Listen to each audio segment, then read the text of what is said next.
A new crypto project launches. The website looks professional, the marketing is everywhere, influencers are hyping it. Then 3 months later the price is down 90% and the founders are gone. This happens because most people don't check tokenomics before they buy. Tokenomics is how a token is designed to be distributed and used.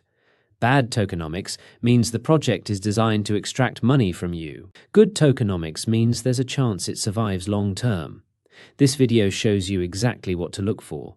Tokenomics is short for token economics.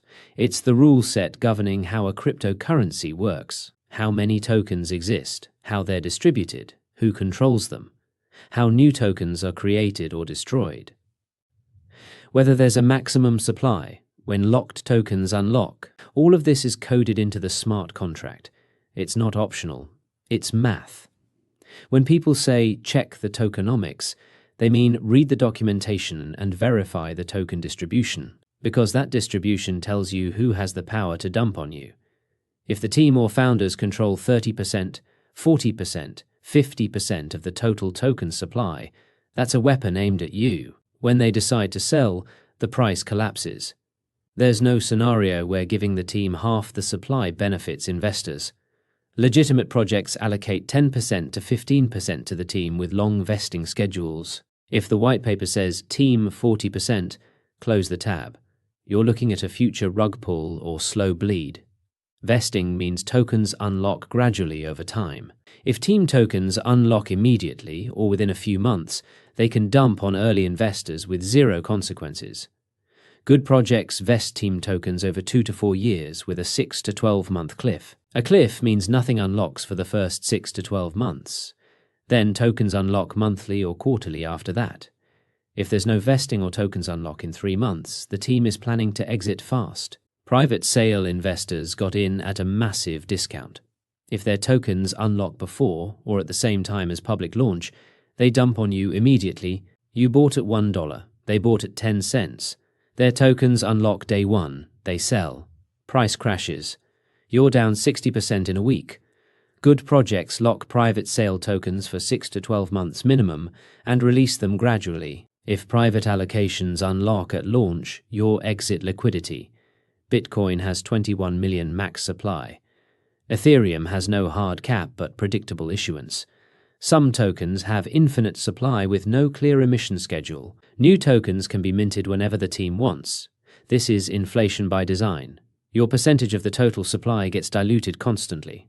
Check if there's a max supply. If it says unlimited or doesn't specify, the team can print tokens forever. Your investment gets diluted into worthlessness. Liquidity pools need to be locked to prevent rug pulls. If the team claims liquidity is locked but provides no proof, assume it's not. The lock should be verifiable on-chain through services like Unicrypt or Team Finance. You need a transaction hash showing the lock. If they just say liquidity is locked for 2 years in the marketing materials without on-chain proof, it's probably not locked. They can drain it any time. Some projects allocate 30% to 40% to vague categories like marketing or ecosystem development. This is a slush fund. The team controls it. They can sell it whenever they want and call it marketing spend. If the marketing allocation is larger than 10%, question it. If it's not locked or vested, it's a dump mechanism disguised as a budget. Here's what a legitimate project looks like. Max supply is capped and clearly stated. No infinite minting. Team allocation is 10% to 15% maximum. Vested over 3 to 4 years with a 12-month cliff. Private sale allocations are under 20% total, locked for 12 plus months with gradual unlocks. Liquidity is provably locked. You can verify the lock on-chain with a transaction hash. Emission schedule is transparent. You know exactly when new tokens are released and how many. No giant vague allocations. Marketing and ecosystem budgets are reasonable and time-locked. Start with the project's white paper. Look for the Tokenomics or Token Distribution section. It should include a pie chart showing allocations and a vesting schedule. If this section is missing or vague, that's already a red flag. Next, check the project's website and documentation.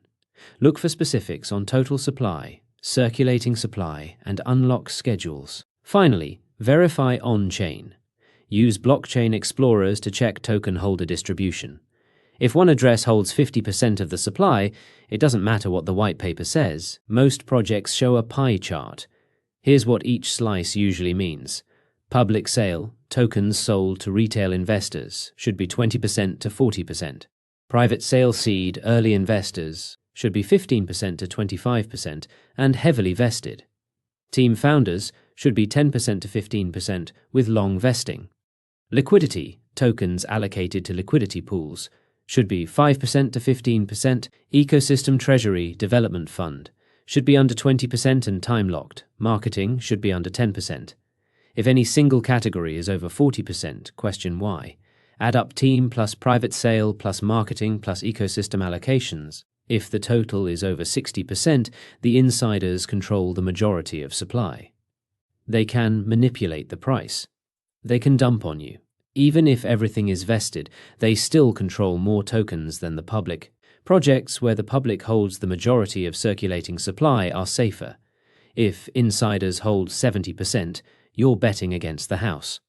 A vesting schedule shows when locked tokens unlock. Example, 12-month cliff, 36-month linear vesting. This means nothing unlocks for the first 12 months. After that, tokens unlock monthly over 36 months. Total vesting period 48 months. If it says 6-month linear vesting with no cliff, tokens start unlocking immediately over 6 months. That's bad. You want long cliffs and long vesting. The longer insiders are locked in, the more aligned they are with long-term success.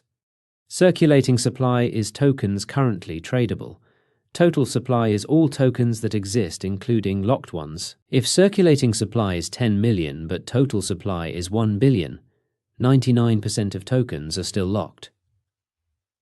When those unlock, massive selling pressure hits. Always check what percentage of total supply is circulating. If it's under 20%, prepare for dilution. If it's over 80%, most tokens are already unlocked, less future dilution risk. Some tokens have built-in inflation. New tokens are minted continuously to reward stakers or validators.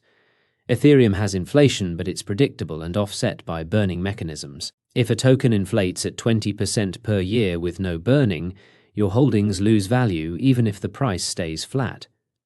Check the emission schedule. How many new tokens per year? Is there a burning mechanism? Inflation isn't automatically bad, but it needs to be disclosed and reasonable. Uniswap, Uni. Total supply capped at 1 billion.